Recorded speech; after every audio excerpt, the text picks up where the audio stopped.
अस्सलाम वालेकुम नाज़रीन, एक नई वीडियो में खुशामदीद। आज की वीडियो में आपको बताऊंगी कि आपने आलू के फिंगर्स घर में किस तरीके से बनाने हैं। ये पोटैटो क्रिस्पी फिंगर्स की रेसिपी है।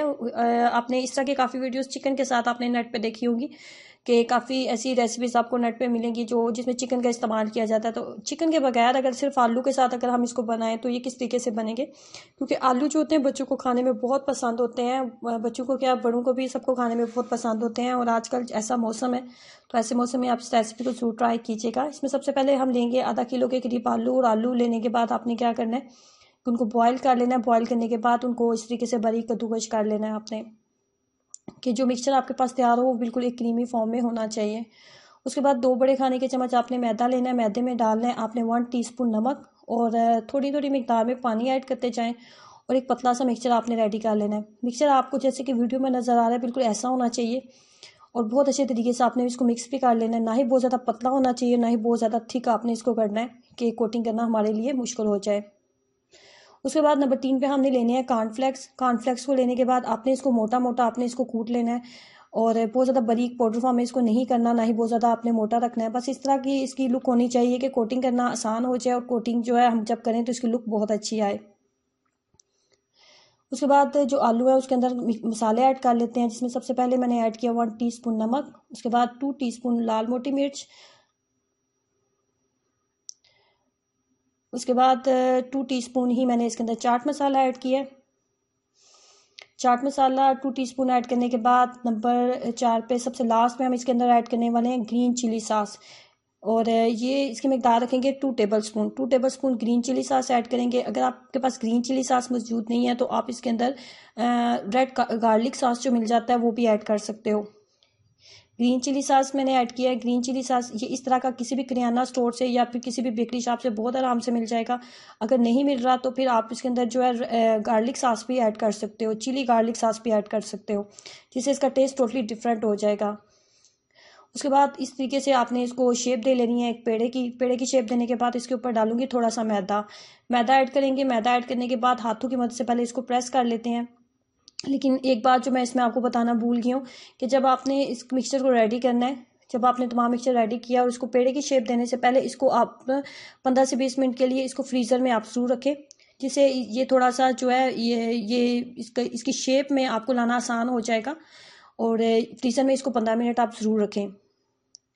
इसके ऊपर जब अच्छे तरीके से मैदा डस्ट कर लिया और उसको हाथों की मदद से हमने इसको एक अच्छी सी शेप दे लिया, तो उसके बाद बेलन की मदद से इसको थोड़ा सा पतला कर लेंगे।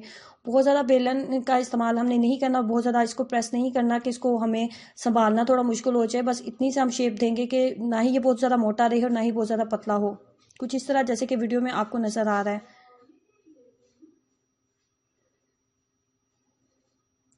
उसके बाद इसकी चारों साइड्स मैंने कट कर ली हैं। चारों साइड्स कट करने के बाद हम इसके जो है इस तरीके से फिंगर पीसेस में हम इसको कट कर लेंगे।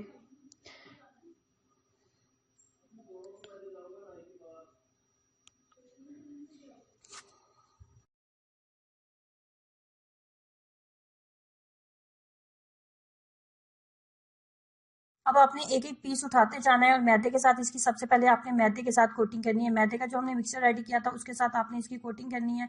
मैदे की कोटिंग करने के बाद नंबर 2 पे आपने कॉर्नफ्लेक्स के साथ इसकी कोटिंग कर लेनी है।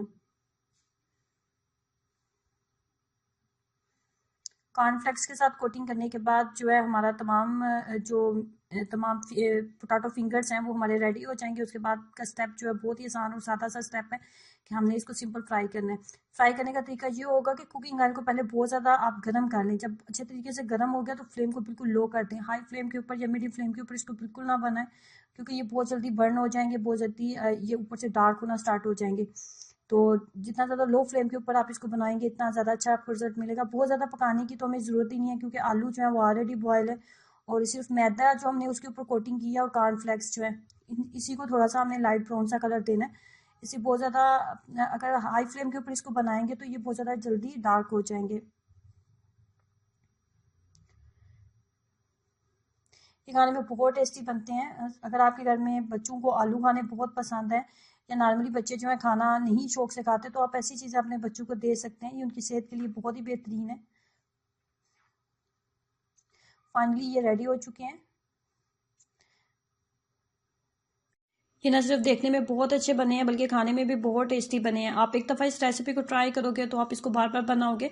और इसकी बेस्ट बात ये है कि इसमें वो तमाम चीज़ें मैंने ऐड की हैं जो कि आपके घर में मौजूद हैं, इस टाइम भी मौजूद हैं। आप फौरी इसको बना सकते हैं। और इस आजकल जैसे कि मौसम है, सर्दी का मौसम है, और सर्दी के मौसम में ऐसी चीज़ें खाने में बहुत ही टेस्टी लगती हैं। तो उसको ट्राई कीजिएगा और अपना एक्सपीरियंस मेरे साथ ज़रूर शेयर करें। वीडियो को लाइक करना और चैनल को सब्सक्राइब करना मत भूलें। अल्लाह हाफिज़।